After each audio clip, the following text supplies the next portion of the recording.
Management మేము చేసి పెడతాంరా బాబు నువ్వు ముందు నుంచోవయ్యా అంటే ఉమ్, భారతీయ జనతా పార్టీని మోసం చేసింది ఎవరు? ఈయన. దాన్ని ఎదగనీయకుండా చేసి ఈయన ఎదగకుండా చేసి పోల్ మేనేజ్మెంట్ అలాగే చేతచ్చుగా. అవును. రెండవది బూత్ కమిటీలు వెయ్యొద్దని ఈయనకి ఎవరు చెప్పారు? ఉమ్, ఎందుకు వేయలేదు? ఈ ముక్క పోని ఈ ముక్క అనే అర్హత నాకు ఒక్కడికే ఉంది. ఎందుకయ్యా అంటే గత 7 ఏళ్ల నుంచి నేను చెప్తానే ఉన్నా.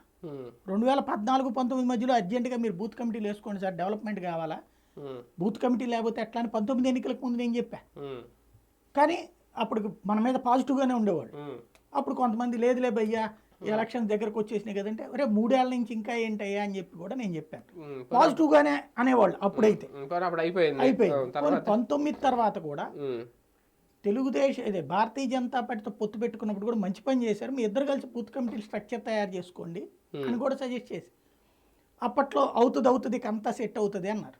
ఈ అవుతుందిగానే మిగిలిపోయింది. ఉమ్, జలీల్ ఖాన్ గారు అవుతుంది డైలాగ్ తరహాలను మిగిలిపోయింది. అంతే. ఉమ్, అక్కడ సమస్య ఏంటంటే తనే పెట్టట్లేదు అక్కడ.